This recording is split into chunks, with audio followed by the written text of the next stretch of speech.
Hello and welcome to today's episode of Vital, Vivacious, and Visible After 50. I'm your host, Andrea Pflaumer, and the author of the book Shopping for the Real You.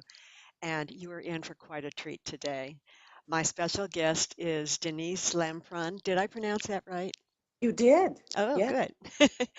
um, and I found Denise, as with many of the people that I communicate with now, and it's just such a pleasure and a joy for me.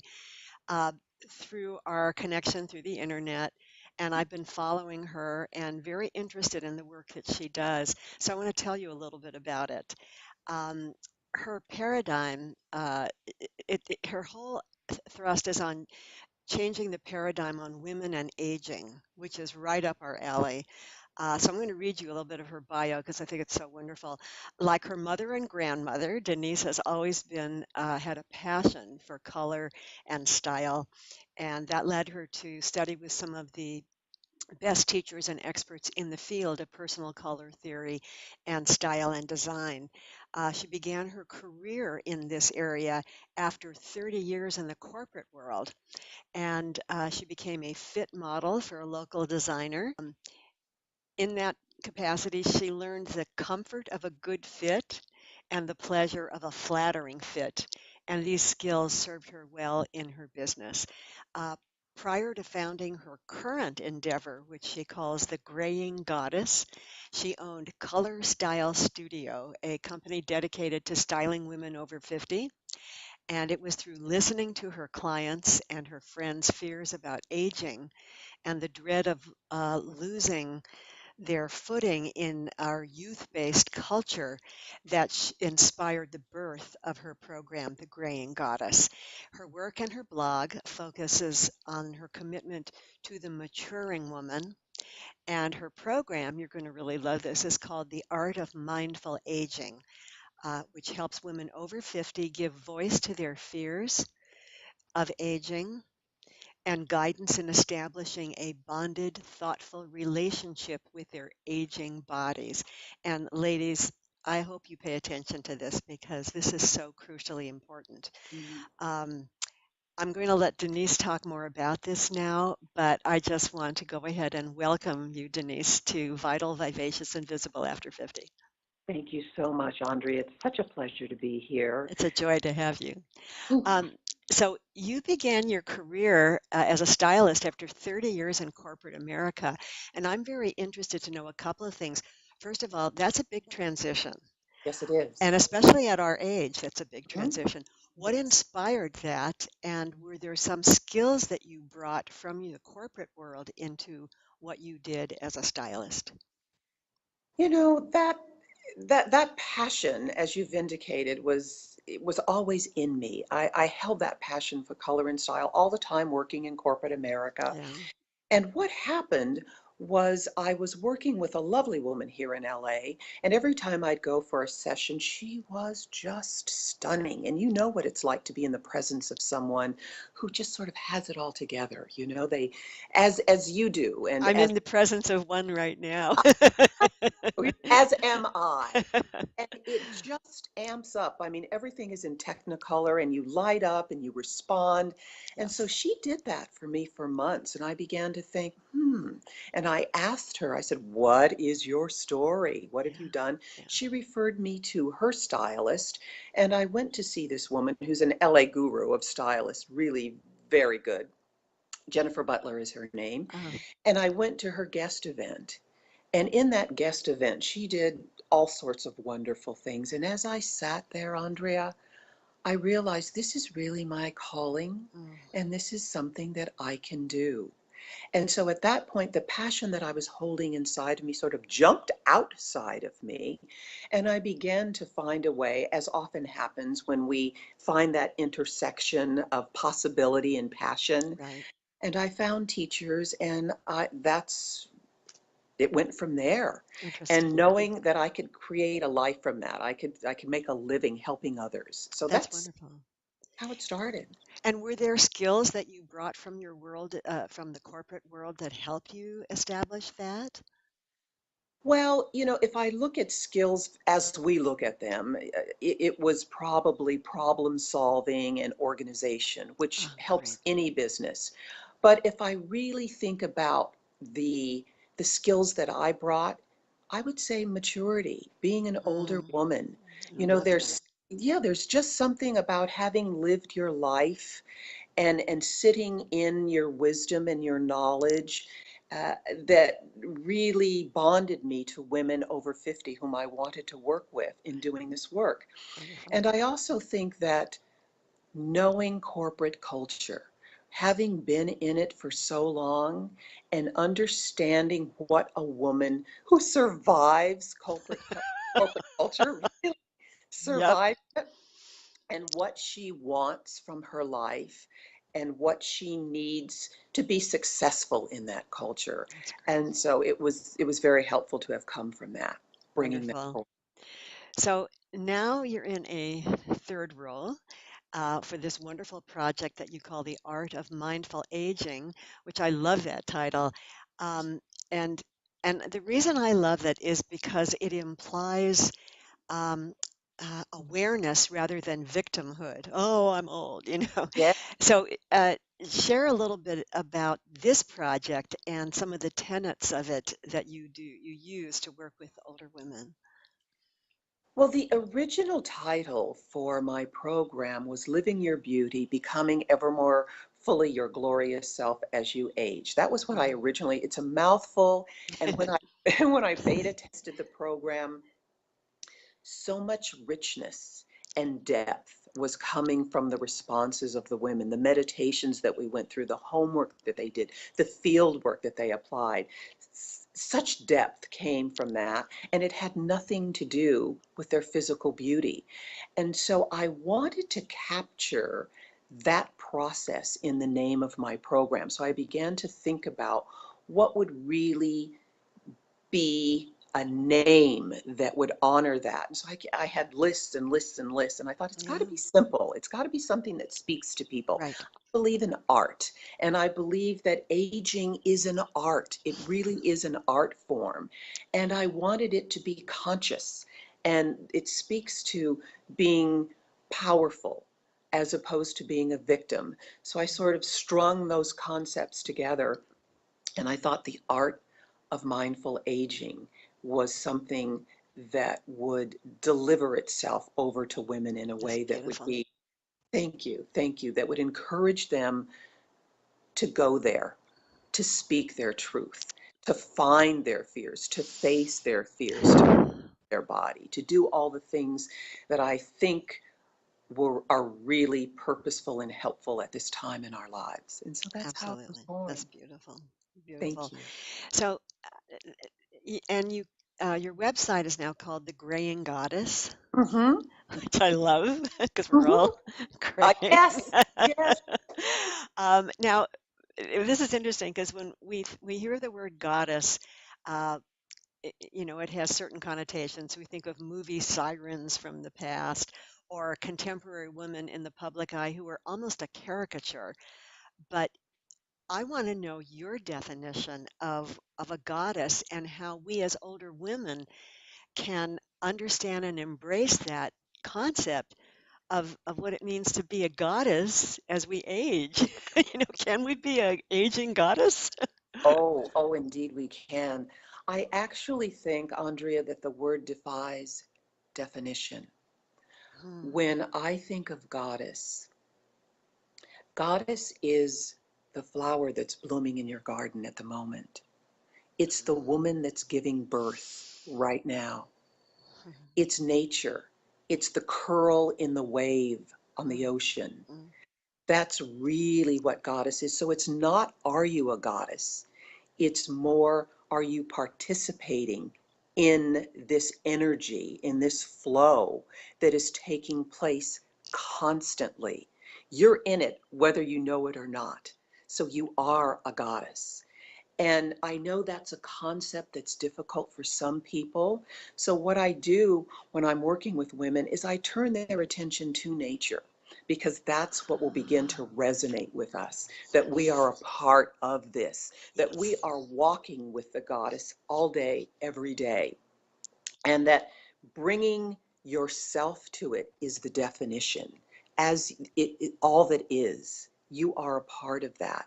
And so if we want to define it, as difficult as it is, it's Andrea, it's Oh, Denise, mhm, mhm, as we are. mm.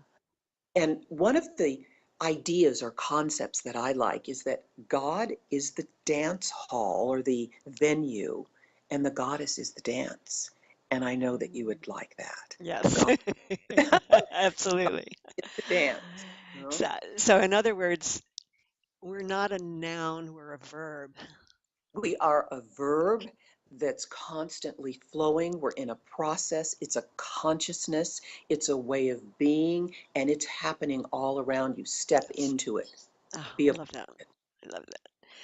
Mm. So we're going to get down to some of the fundamentals here because part of that has to do with self-care. Mhm. And we know that self-care is important at every stage of life, but Yes. it becomes even more front and center as we age. So, and particularly in the Western culture, where we tend to exhaust ourselves as we get Yes. older. Mhm. And I also want to make sure that as women are exploring the ideas of renewal or constant renewal as we age, we want to make sure we don't burn ourselves out. So what can you say about self-care as we age? Self-care is such a big, broad topic, and as you know, and as you've said, that it's difficult for women. We're raised in a culture that says we're to be available at all times for our children's, for our partners, for the cell phone, for the job, everything. You know, we just give. That's Give, who we give. are. We give.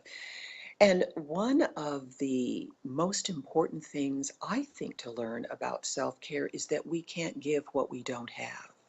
So if we're not full, think of this. If we're not filled up, we're giving from our tissue. We're giving from our Good. body, okay? And so we're giving something that we don't have. So that's kind of where illness and dis-ease begin. And Mhm. Carolyn Mace talks beautifully about Right. this, that you have to give from the overflow.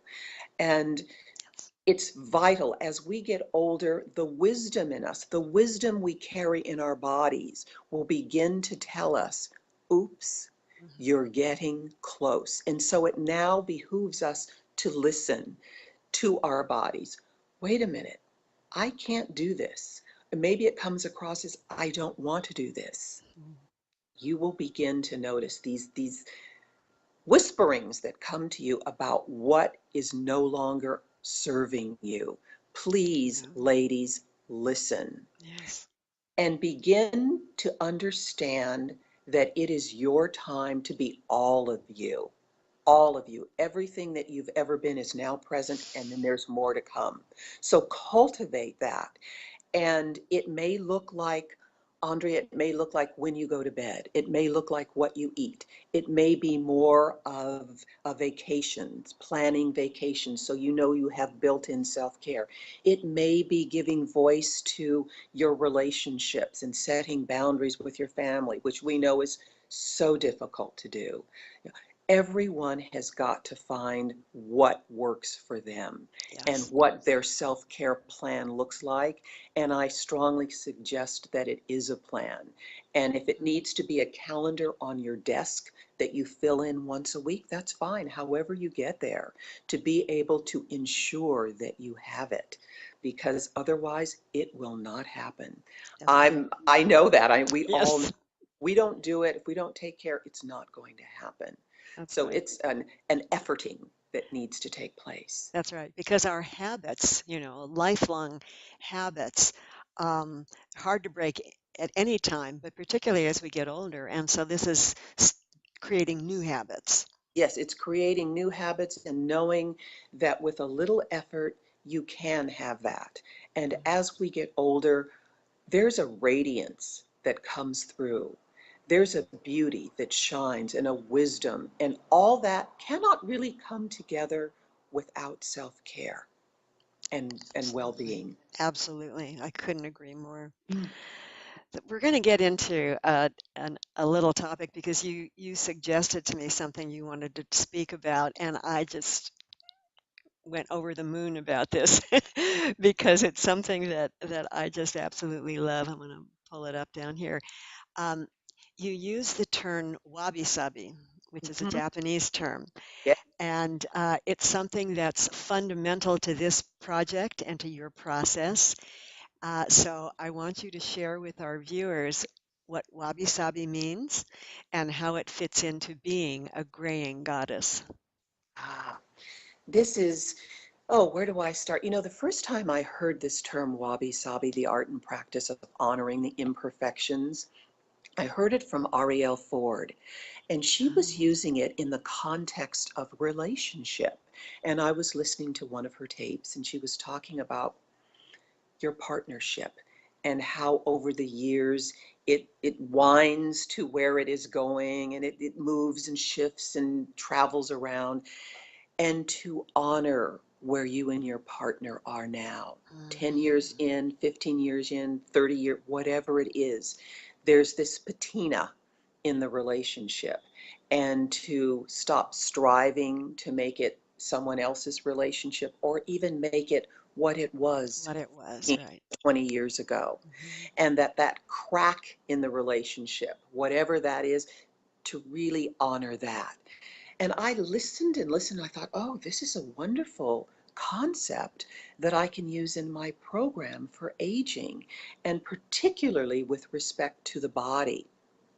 And so, what I do is I take women through a meditation, this wabi sabi meditation, where they have an opportunity to travel through their body and to visit, the weathered face and Mhm. the sagging breasts and the asymmetrical hips. These are all things that have taken us through our life's journey, some good, some bad, and here we are now. We're still here. Yeah. The fact that we have a body means we know we're alive.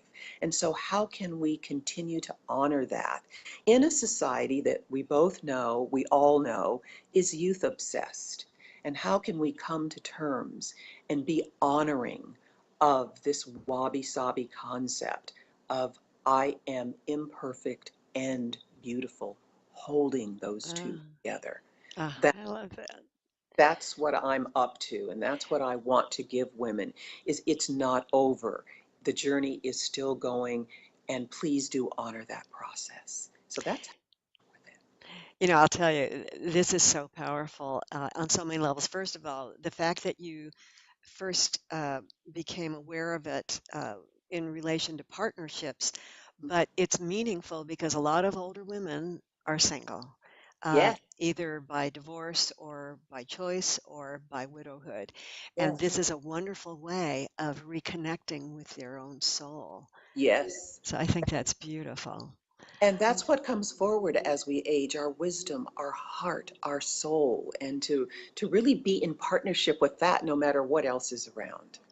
I'll tell you a little quick story. Very innocently, I posted a photograph of Dame Maggie Smith and Judi Dench. It was taken a couple of years ago when they were both around 70. And British actresses don't get as much work done as Mhm, we do in the US. I think they may have had some slight things, but it really doesn't look like our aging actresses do.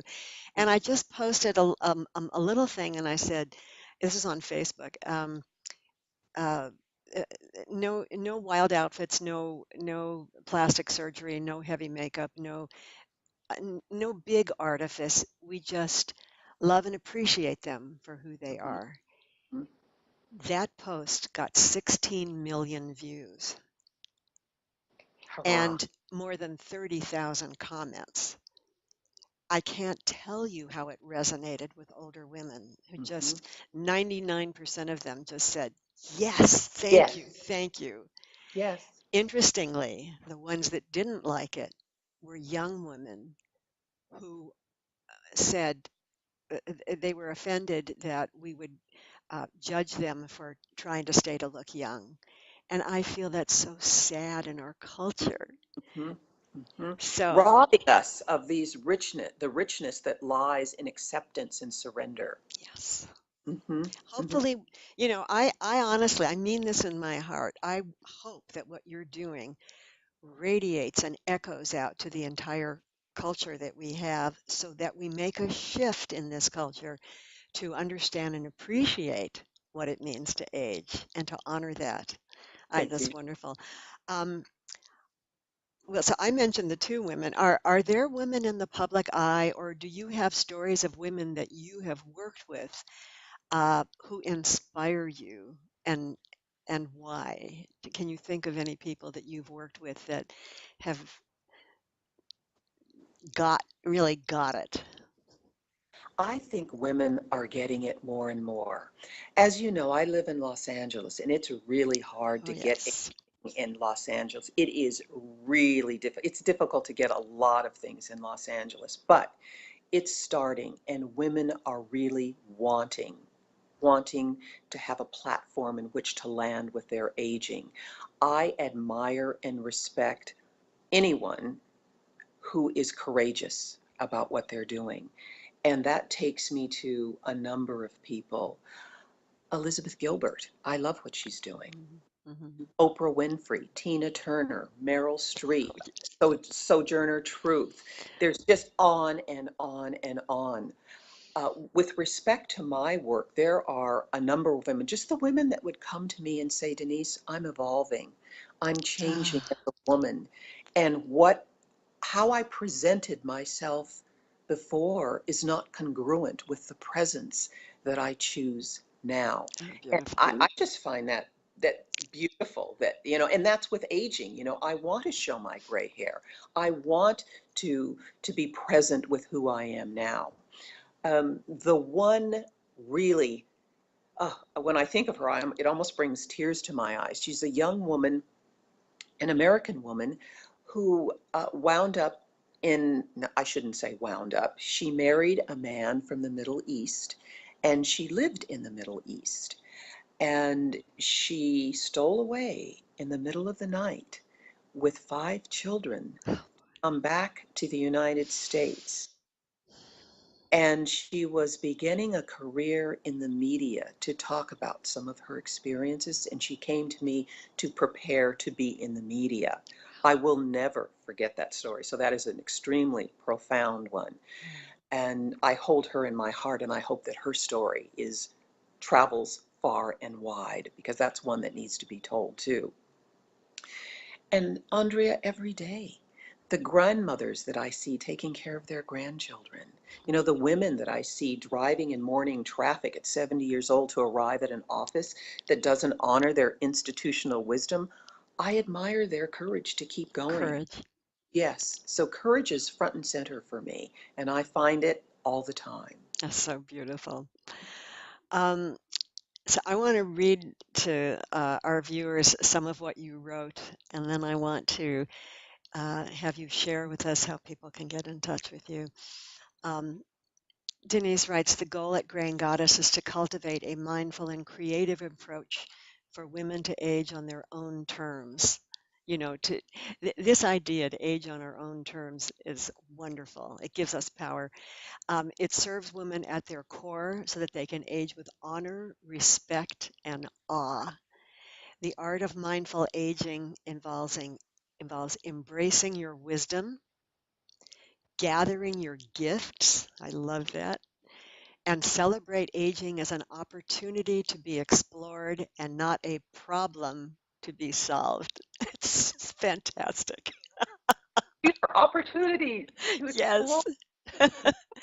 So, Denise, tell us how people can get in touch with you and how do you work with individuals? They can get in touch with me, graingoddess.com and graingoddess@gmail.com. Okay, And through the program, women can work with me either one-on-one or they can do the program online. It's whatever works for them. I'm really all about fitting the program to the person rather than that's the. great. Mhm. Absolutely. So a consultation. We'll figure it out, whatever works for that woman. That's so wonderful. Well, this has been a total delight. I know people are going I, to get a great deal out of this. such a pleasure. Thank It's a you. pleasure for me too, and I'm very grateful that you were willing to join us today on Vital, Vivacious, and Visible After 50. I'm going to have to change the title since I'm, much closer to 70 than As am 50. I. Yes, yes. So, Denise Lampron, thank you so very much for joining us today. Andrea Pflaumer, thank you. Welcome.